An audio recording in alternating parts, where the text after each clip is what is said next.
Madhya Pradesh high court के ग्वालियर खंडपीठ का जो मामला है उस पर आप लोग क्या करें, क्योंकि लगातार वहां से खबरें आ रही हैं। कभी आप लोग वहां लट लेकर पहुंचते हैं जिसपे नाम लिखा होता है बाकायदा उन लोगों का जो विरोध कर रहे हैं। आगे क्या कुछ इस पे आपकी रणनीति है? 11 जून को पहुंच रहे हैं हम पूरी ताकत के साथ और देश के बुद्धिजीवी वर्ग से आह्वान करके वहाँ पहुंचे। देखिए, ये सिर्फ बाबा साहब अम्बेडकर की मूर्ति का मामला नहीं, ये यहाँ शोषित वंचित वर्ग की से जुड़े व्यक्तियों की आस्था का भी मामला है।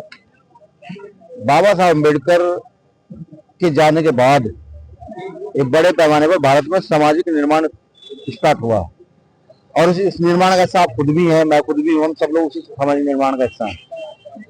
आप समझ ये नहीं आ पा रहा कि वो लोग सामाजिक निर्माण में बाधा क्यों डालना चाहते हैं।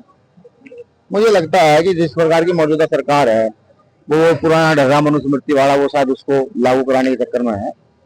उनको भी एहसास नहीं है कि ये उन्होंने जो है जो बाबा साहब अम्बेडकर के लोग कहीं ना कहीं थोड़ा सा मूवमेंट से पीछे की ओर चले गए तो उनको भी जगाने का काम कर दिया।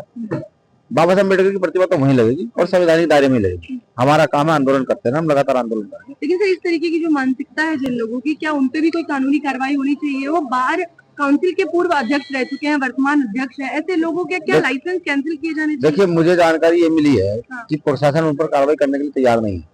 लाइसेंस तो उनके कैंसिल अब तक हो जाने चाहिए थे, लेकिन जो आज सत्ता सुरक्षित चीजें है ना वो लोकतंत्र पर आधारित संविधान पर आधारित रही नहीं है। मैं तो वहाँ के जो चीफ जस्टिस उनसे भी कहता हूँ इनके तो लाइसेंस कैंसिल हो जाने चाहिए। ये अगर आपकी बातों को भी नहीं मान सकते हैं तो ये अधिवक्ता किस तरीके का है? पूरे देश का अधिवक्ता डॉक्टर बाबा साहब अम्बेडकर के पक्ष में खड़ा रहता है, 2 अधिवक्ता जो बाबा साहब अम्बेडकर के विरोध में चले जाते हैं। ठीक, इससे व्यवस्था नहीं बदलने वाली है। लेकिन सर, वो तो ये भी मानने से इनकार करते हैं कि बाबा साहेब जो थे वो संविधान निर्माता थे। वो कहते हैं कि मेरे सामने उन्हें संविधान निर्माता मत कहिए, आप BN राव को संविधान निर्माता कहिए। उन्होंने शायद बाबा साहब अम्बेडकर को पढ़ा नहीं है। बाबा साहब अम्बेडकर प्रारूप समिति के अध्यक्ष थे और अगर इतने ही सब लोग वहां पर थे या उनके जो पुरखे भी थे, अगर वो इतने ही संविधान बनाने वाले थे, सब काम करने वाले थे, तो कहीं नाम दिखाना क्या क्या किया। 6-7 लोग उस कमेटी में थे, सब लोग इधर उधर थे। बाबा साहब अम्बेडकर 18 घंटे काम कर रहे थे इस देश की व्यवस्था को बनाने के लिए।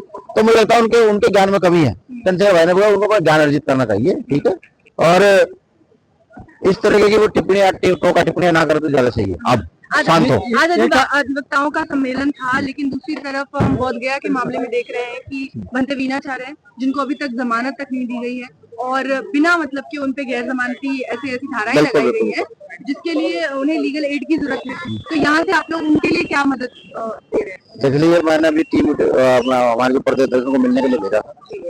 बहुत सारी चर्चा उनसे हुई है। बस आप ये समझिए कि बोधगया का जो आंदोलन है वो बीमारी को अपने हाथ में लेने जाते हैं।